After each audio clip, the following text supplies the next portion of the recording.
Ambil anduk, terus ambil sikat gigi, terus pakai Pepsodent, terus sikat gigi ya, terus sikat gigi, terus apa lagi? Mandi, habis mandi sabunan, sampoan. Oke, sabunan dulu baru sampoan ya. Terus dibilas, sudah selesai. Oke, ada yang beda dari mandinya Gani? Ibu akan sampaikan tujuan pembelajaran hari ini. Yang pertama adalah menjelaskan konsep berpikir komputasional atau berpikir secara komputer. Kedua, mengidentifikasi tahapan berpikir komputasional. Itu ada 4. Pertama, dekomposisi. Yang kedua, pengenalan pola. Yang ketiga, abstraksi dan algoritma. Yang terakhir adalah menerapkan langkah-langkah berpikir komputasional pada situasi nyata atau pada kehidupan kalian sehari-hari. Kalian bisa nonton dulu videonya, video pengenalan berpikir secara komputasional.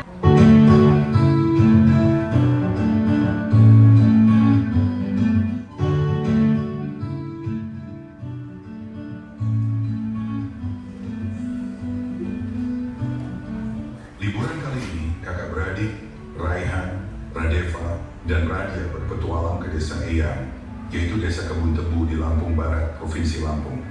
Jadi kita perlu bersihin rumah Eyang nih. Gimana kalau kita bagi tugas aja supaya lebih cepat? Setuju, tapi kita mulai dari mana dulu?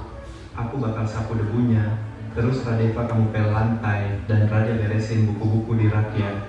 Dekomposisi artinya memecah masalah besar menjadi bagian-bagian kecil yang lebih mudah dikerjakan.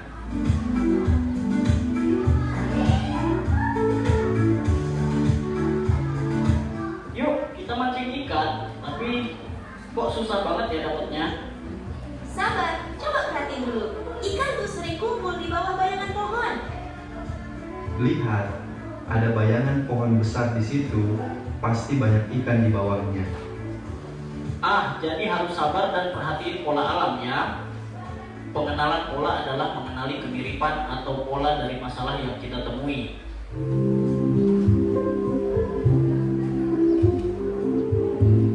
Wah, ada banyak pohon di sini. Gimana caranya nyari yang paling pas? Kita cari pohon mangga yang udah matang aja. Jangan terlalu banyak mikirin yang belum berbuah. Jadi kita abaikan aja pohon yang belum berbuah. Fokus ke yang penting. Betul, itu namanya abstraksi. Kita hanya memilih informasi yang relevan. Abstraksi artinya menyaring informasi yang penting dan mengabaikan hal yang tidak relevan. Oke, sekarang kita buat jus mangga. Ada langkah-langkahnya nih. 1. Cuci mangga. 2. Potong buah. 3. Masukkan ke blender. 4. Tambahkan gula dan air. 5. Saring dan sajikan. Algoritma adalah langkah-langkah terstruktur untuk menyelesaikan masalah. Tentang apa tadi videonya? Tentang seseorang atau guru yang mengunjungi rumah eyangnya. Eyang itu adalah bisa mbah ya. Mereka mempunyai nih masalah besar ternyata di sini. Apa masalahnya tadi? Harus membersihkan rumah yang berantakan. Kalau misalnya kalian berpikir nih membersihkan rumah berantakan, sangat-sangat berantakan, kalian ngerasanya itu masalah besar nggak? Nah, karena masalah besar, makanya kita harus memecah masalah menjadi kecil-kecil. Seperti tadi, misalnya kalian ada di rumah ada 4 orang, ada ayah, ibu, kemudian ada siapa lagi, adik sama kakak sama kalian ya, 5 orang misalnya. Nah, ketika kita punya masalah, tadi rumahnya berantakan, kalian bisa memecah masalah itu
ada pohon mangga banyak, misalnya kalian di kebun mangga misalnya, kemudian kalian bingung nih mau ambil mangga yang mana, yang ini apa yang ini gitu misalnya.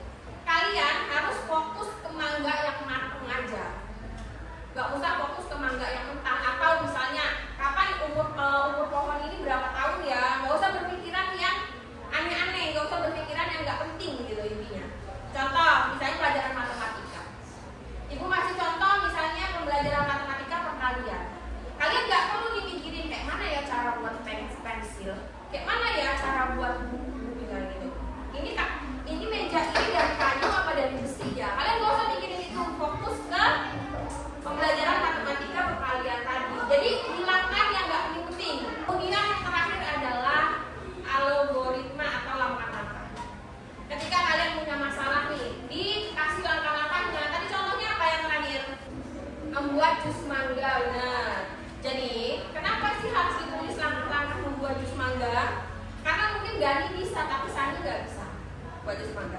Nanti kalau Gani tulis nih, langkah pertama kupas mangga, kedua potong mangga kecil-kecil, ketiga masukkan mangga ke blender, keempat jus mangga, kemudian siap disajikan. Nah ketika Sani baca langkah-langkahnya Gani, paham nggak Sani? Bakal paham kan? Tahu kan urutannya? Sani tadinya nggak tahu buat jus mangga, tapi akhirnya tahu. Itu namanya algoritma. Paham nggak?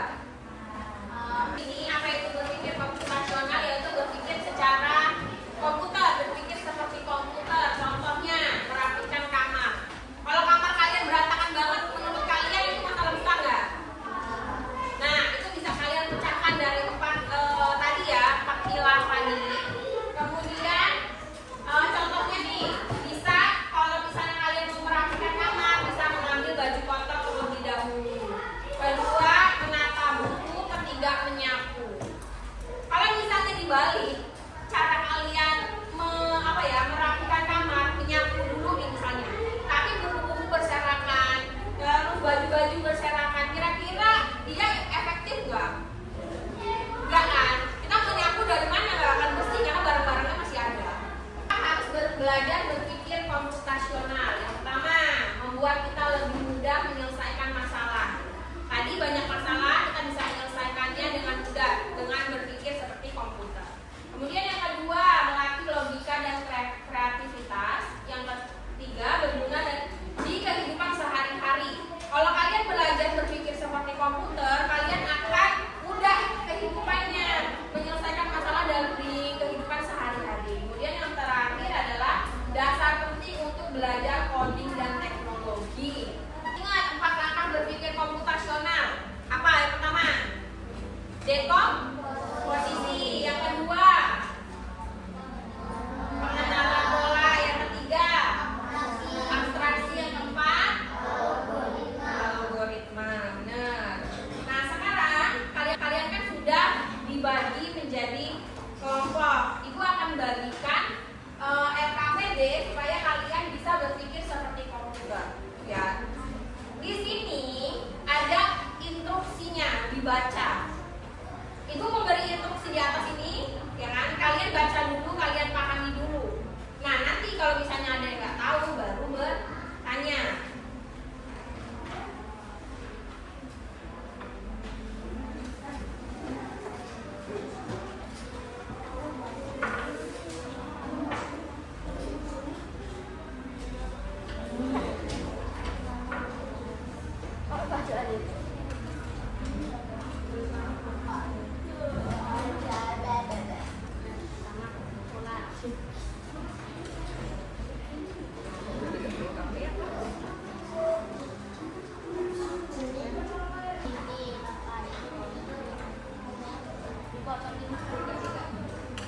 Ada yang mau ditanya nggak?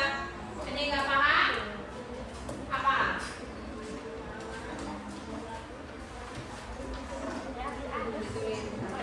Pertama kalian ngapain? Mandi dulu, nanti ngapain? Ya. Oh iya, mau tidur dulu ya jelas ya. Boleh. Kalian, ini kan ada instruksinya. Kalian suruh membantu si Andro, ya kan? Si robot Andro ini buat urutannya apa sih kalau misalnya sampai berangkat sekolah tuh ngapain? Satu, nih misalnya bangun tidur, terus ya bangun tidur. Yang kedua ngapain? Kelompok 1 sudah selesai. Silakan maju. Adel.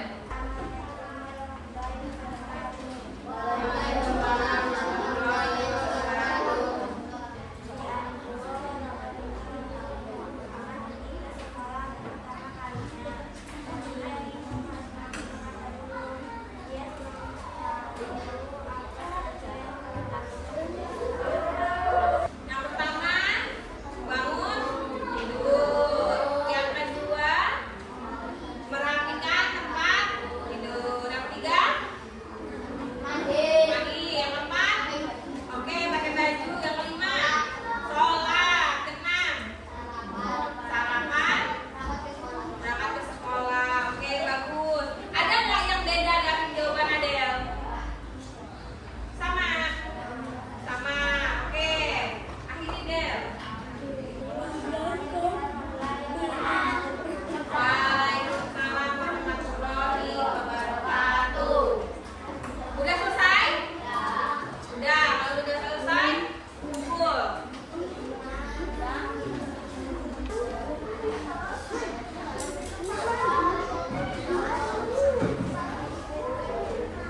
Sekarang adalah tugas mandiri, ya, tentang labirin.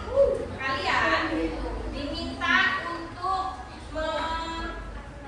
membantu si Andro, robot petualang, untuk mencapai rumahnya. Ya, kalian diminta menuliskan instruksi. Si Andro tidak bisa pulang ke rumahnya karena dia robot, dia tidak bisa berpikir sendiri buat oh kita maju, kita ke kanan, kita ke kiri. Kalian yang harus menginstruksikannya. Boleh misalnya maju, ini kan nggak mungkin ya kalau 1 langkah, bisa maju 3 langkah.